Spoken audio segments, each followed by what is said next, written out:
What's good, YouTube? It's your boy Kesi Trunk Lewis. I'm the owner of Keep It Moving Services, and I have a special guest with me today. His name is Z. He's the owner of a moving company as well. Very professional, very high end. The name of the business is Luxury Lifters. What's up? And today, do you have any topics or things you got, like a list of things you want to talk about today? No. All right. I mean, we'll get into it, but All right. So you can start. Bet.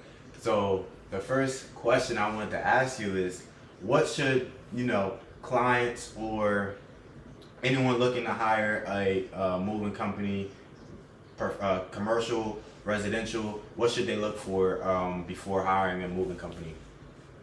Like, what do you mean? Like their profile? Like, what do you mean? Yeah, like in terms of finding a moving company, credentials they may need, like, well, to make sure that they get the right moving company for them.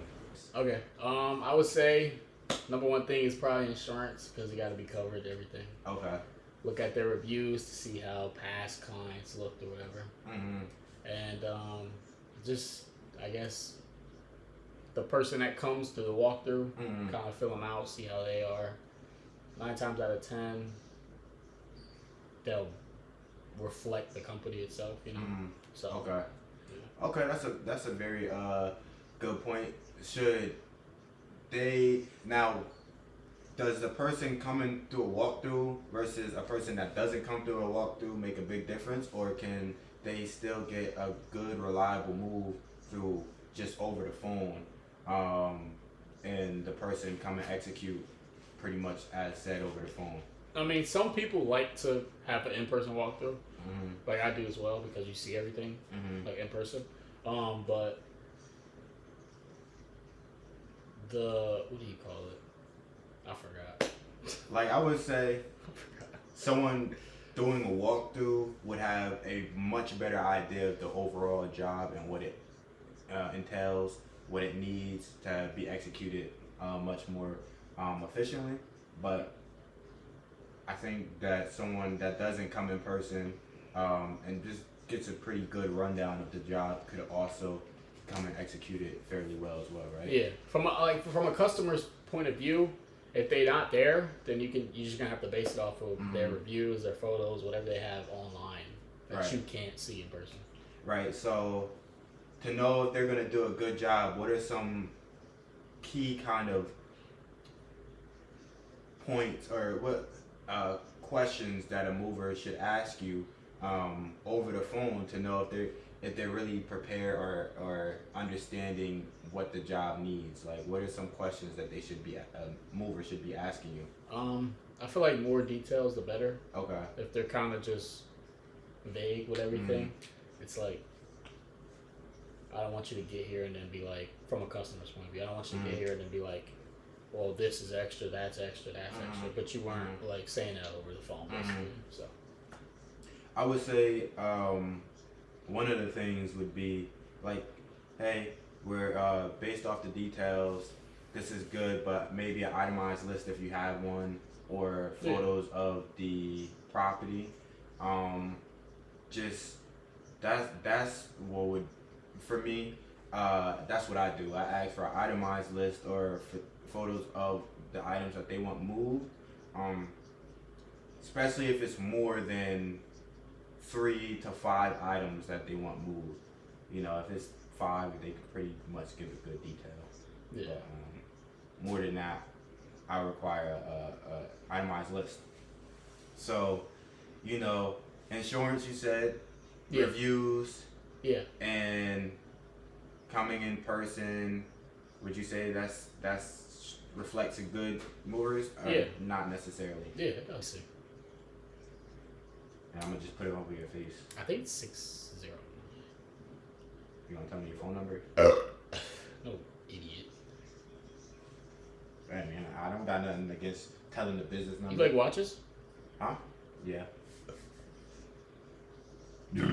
So you would want a Rolex? Nah, not a Rolex. Okay. Like All right. if you want to follow me, my name is Z. Company is Luxury Lifters LLC.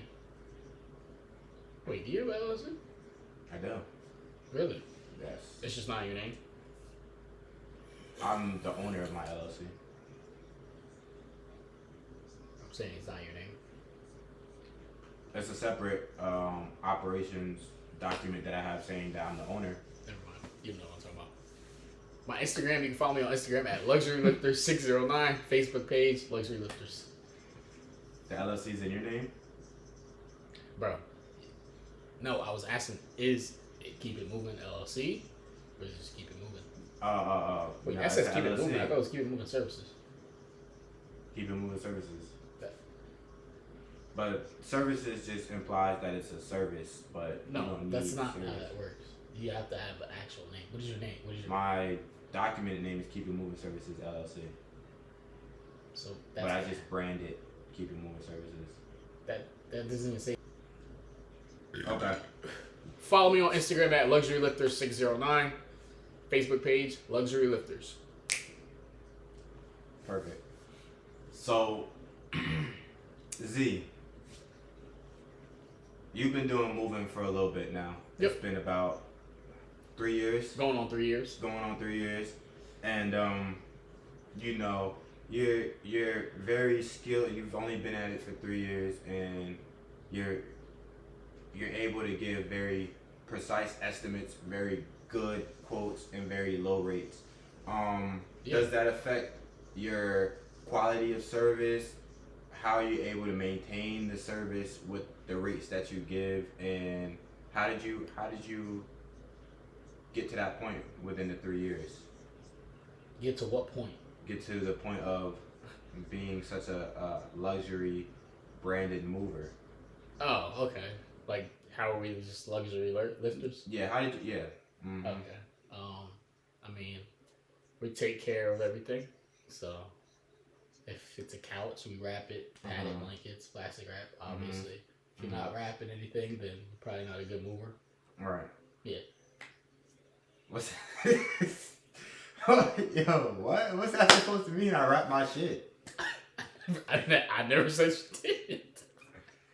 Okay, and Yo. what? Damn, I had a question, and then you just fucked me up. You fucked me up with that. I never say you didn't wrap your Z-ass furniture. face. I'm just saying, like, a good movie thing. If they're not wrapping your furniture, they're probably not good. Right. So you do these things. So it's not really that complicated to be a good mover. Then I feel like if you care about your job, you always do good at it. right. There's a difference from good and great. Right. Yep. Good is just someone that just does wrapping and putting a blanket down and doing basically the bare minimum. So what makes you different from someone that's good versus someone that's a great mover? Do you consider yourself a great mover? Yeah, we're the best in New Jersey. Okay. And why do you say that you're the best in New Jersey? Because our services are elite. Mm. Yeah. In the sense of what? How we take care of the customer's needs. Okay. And obviously. So you going above and beyond for your clients? Yeah. Okay. One of the things that we tend to do for our clients, like just to show that extra care and courtesy for their belongings, is we operate in 2 separate vehicles, a van and a trailer. One of the things is we separate the glass or fragile things in the van, right? And then the trailer would go with the boxes, the more sturdier, bigger things. Is there one highlighted point that you do for mover clients to show the difference between you and a regular mover that just does blankets and the bare minimum?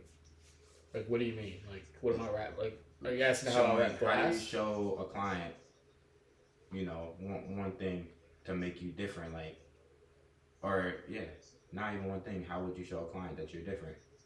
Well, we don't have any damage claims. Okay. Now that would be something that a client should look for initially getting into. Can clients look for damage claims? Yeah, I mean they should just ask like.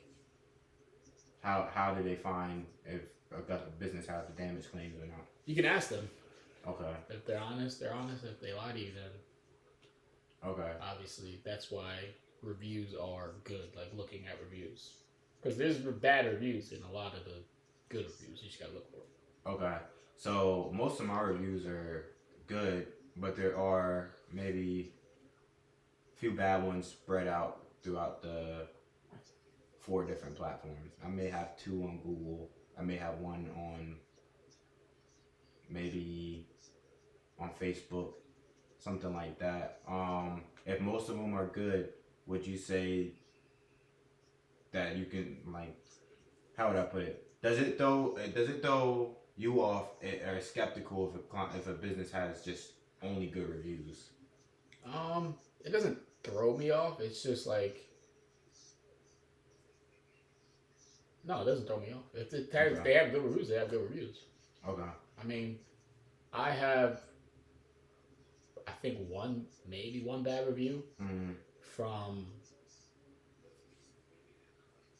I think it was maybe 2 years ago, but it's on like a different platform. It's not on Google, I don't think. So it's that I don't have any bad reviews on Google. Right. But it's like I also don't have straight 5 stars. Like I have 4 stars, 3 stars. Right. And the comments are great. It says it was a perfect move. I don't know why I put 4 stars, but yeah, I've had same thing. Bad review on TikTok or not TikTok on Thumbtack, which isn't really on my Google page, but you know if they look, they can definitely find it. I mean, yeah, it's not. It depends. Like say somebody has 50 good reviews and 6 bad reviews. It really depends on what the bad reviews are. Like if it's saying like look at the review, see what they're saying. Is it like every bad review that was okay? They broke my item and didn't do anything about it, or is it like some just angry customer that just didn't like the price? Like, it all depends. Like because people just have emotions. Now, what else would you say a client should look for to make sure that they're going with the right mover? Is there anything else besides the reviews, damage claims? If they're asking you important questions about the items or more about the move, and there was one other thing: reviews, damage claims, and if they're insured. Yeah. And would you say that those are the 4 main things that makes a good mover, or you can check for it? To see if they're good mover? You can look into